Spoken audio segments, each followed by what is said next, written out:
یہ عمل ہے تو چھوٹا، لیکن ایسا عمل ہے جو آپ کی تقدیر کو بدل سکتا ہے۔ بہت ہی آسان عمل ہے جسے مرد حضرات بھی کر سکتے ہیں اور عورتیں بھی کر سکتی ہیں۔ یہ عمل کیا ہے اور اس کی طاقت کیا ہے، اس حوالے سے آپ کو نبی کریم صلی اللہ علیہ وسلم کے دور کا ایک واقعہ سناتا ہوں۔ پیارے بھائیوں اور میری بہنوں، آپ نے اس ویڈیو کو بغیر اسکپ کیے دیکھنا ہے تاکہ آپ اس عمل کو اچھی طرح سے سمجھ سکیں۔ روایات میں آتا ہے کہ نبی کریم صلی اللہ علیہ وسلم نے اپنے ایک صحابی سے پوچھا کہ کیسے دن گزر رہے ہیں، تو صحابی نے عرض کیا، یا رسول اللہ صلی اللہ علیہ وسلم کیا بتاؤں، بہت ہی مفلسی اور غربت کے دن ہیں۔ بچپن میں ہی والدین فوت ہو گئے اور زندگی میں تنگیاں ہی دیکھی، کوئی آسودگی نہیں دیکھی۔ نبی کریم صلی اللہ علیہ وسلم اپنے صحابی سے باتیں کر رہے تھے کہ حضرت جبریل علیہ السلام تشریف لائے اور آپ صلی اللہ علیہ وسلم کو یہ اطلاع دی کہ جس صحابی کے ساتھ آپ بات کر رہے ہیں اس کی زندگی کل ظہر تک ہے۔ نبی کریم صلی اللہ علیہ وسلم کی آنکھوں میں آنسو آ گئے۔ فرمایا، اے میرے صحابی، تیری سب سے بڑی خواہش کیا ہے؟ بتاؤ تاکہ میں تمہاری خواہش پوری کروں۔ صحابی کی آنکھوں میں آنسو آ گئے اور بولا، یا رسول اللہ صلی اللہ علیہ وسلم، میں نے زندگی میں کبھی میٹھا نہیں کھایا اور میری خواہش ہے کہ میں زندگی میں میٹھا کھاؤں، اور دوسری خواہش ہے کہ مجھے زندگی میں نیک بیوی مل جائے تاکہ اس کے ساتھ آسودگی سے زندگی گزاروں۔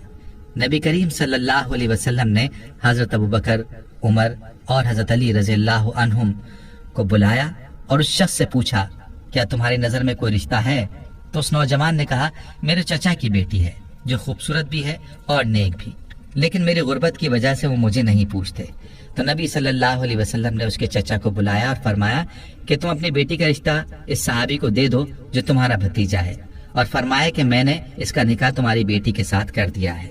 اب اللہ کے نبی صلی اللہ علیہ وسلم نے صحابی سے کہہ کر اس صحابی کو شادی کا انتظام کروایا اور حضرت ابوبکر صدیق رضی اللہ عنہ سے فرمایا کہ اس کے لیے میٹھا پکوائیں تاکہ صحابی کی میٹھے کی خواہش بھی پوری ہو سکے۔ یوں صحابی کی شادی ہو گئی۔ اس صحابی نے اپنا مکان پیش کیا، وہ صحابی اپنی دلہن کے ساتھ اس گھر میں چلے گئے، ان کو ضروری سامان بھی دے دیا گیا اور میٹھا بھی ان کے لیے پیش کیا گیا۔ اللہ کے نبی صلی اللہ علیہ وسلم نے ایک صحابی سے کہا، ظہر سے عصر تک اس گھر کے ارد گرد رہیں، اور جیسے ہی رونے کی آواز سنائی دے تو آپ صلی اللہ علیہ وسلم کو اطلاع دیں۔ وہ صحابی وہاں موجود رہے، لیکن کوئی رونے کی آواز نہ آئی، بلکہ خوشی اور ہنسنے کی آوازیں ہی سنائی دیں۔ عصر کے وقت اس صحابی نے نبی کریم صلی اللہ علیہ وسلم کو سارا ماجرا بتایا تو آپ صلی اللہ علیہ وسلم سجدے میں گر گئے اور اللہ رب العزت سے عرض کیا، یا اللہ، جبریل علیہ السلام نے تو مجھے اطلاع دی تھی کہ صحابی کی زندگی ظہر تک ہے، لیکن یہ کیا ماجرا ہے؟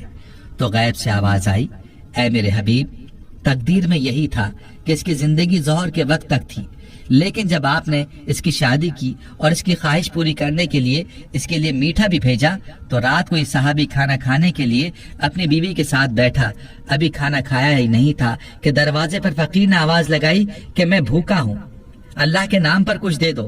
تو صحابی نے بیوی سے اجازت لے کر وہ سارا کھانا اس فقیر کو دے دیا، اور وہ میٹھا جس کی وہ خواہش رکھتا تھا وہ بھی اس نے فقیر کو دے دیا۔ جب فقیر کو اس نے کھانا دیا تو فقیر نے دعا دی کہ اللہ تمہاری جوڑی سلامت رکھے اور تمہیں زندگی میں خوشیاں عطا کرے۔ تو میری عزت کی قسم، مجھے اس نوجوان صحابی کی ادا پسند آئی اور میں فقیر کی دعا کو ٹال نہ سکا، یوں اس کی زندگی کو میں نے بڑھا دیا۔ تقدیر کا لکھا یہی تھا کہ اس نے ظہر کے وقت مر جانا تھا، لیکن صدقے نے اس کی جان بچا لی۔ پیارے بھائیوں اور میری بہنوں، یاد رہے کہ صدقے میں اور دعا میں اللہ نے بڑی طاقت رکھی ہے۔ یہ دعا ہی ہے جو تقدیر کو بھی بدل دیتی ہے، اور صدقے میں بھی یہ طاقت ہے کہ وہ آفات اور آنے والی بلاؤں کو دور کر دیتا ہے۔ تو میرے بھائیوں، آج کا جو عمل ہے وہ صدقہ ہے۔ آپ نے اپنے مسائل کے حل کے لیے صدقہ کرنا ہے، اپنی پریشانیوں کو صدقے سے دور کرنا ہے، اور صدقہ بھی ایسا ہو جو کہ ضرورت مندوں کی ضرورت کو پورا کرے۔ ورنہ آج کل جو رواجی صدقہ ہم دیتے ہیں، روپیہ 2 روپیہ پکڑا دیے، 5-10 روپے دے کر ٹال دیا، ایسا صدقہ نہ ہو، بلکہ ہم ضرورت مندوں کو تلاش کریں اور ان کی ضروریات کو پورا کریں، صرف اور صرف اللہ کی رضا کی خاطر، اور کوئی مقصد بیچ میں نہ ہو۔ جب اس طرح کا صدقہ کریں گے تو پھر آپ دیکھیں گے کہ آپ کی پریشانیاں کیسے دور ہوتی ہیں اور آپ کی تقدیر کیسے بدلتی ہے۔ ہمیں چاہیے کہ اپنے ارد گرد رشتہ داروں میں دیکھیں کون ہے جو نادار ہے، جو مفلس ہے، اس کی مدد کریں، اور اپنے دروازے پر آنے والے فقیر کو ہم خالی نہ لوٹائیں بلکہ اس کی ضرورت کو پورا کریں۔ پھر دیکھیں کہ آپ کی پریشانیاں اور بیماریاں کیسے ختم ہوتی ہیں اور آپ کی آفات و بلیات سے کیسے حفاظت ہوتی ہے۔ پیاری بہنوں اور میرے بھائیوں، جب بھی آپ کو کسی پریشانی کا سامنا ہو تو صدقہ کر دیا کریں، اللہ کے فضل سے پریشانی دور ہو جائے گی۔ یہاں آپ کو صدقے کے چند فضائل بتاتا ہوں، ضرور ملاحظہ کیجیے گا۔ یاد رہے کہ صدقہ اللہ تعالیٰ کے غصے کو دور کرتا ہے اور بری موت سے بچاتا ہے، جیسے کہ ابو سعید خدری رضی اللہ تعالیٰ عنہ کہتے ہیں، رسول اللہ صلی اللہ علیہ وسلم نے فرمایا، پوشیدہ صدقہ اللہ تعالیٰ کے غضب کو ٹھنڈا کر دیتا ہے، صلہ رحمی عمر میں اضافہ کرتی ہے، نیک عمل آدمی کو برائی کے گڑھے میں گرنے سے بچاتا ہے۔ رواہ بہقی۔ ایک اور روایت میں آتا ہے کہ قیامت کے دن مومن اپنے صدقے کے سائے میں ہوگا، اور اسی حوالے سے مرزد بن عبداللہ رضی اللہ عنہ نبی کریم صلی اللہ علیہ وسلم کے بعض صحابہ سے روایت کرتے ہیں کہ انہوں نے رسول اللہ صلی اللہ علیہ وسلم سے سنا، آپ فرماتے تھے کہ قیامت کے روز صدقہ ایماندار کے لیے سایہ ہوگا۔ رواہ احمد۔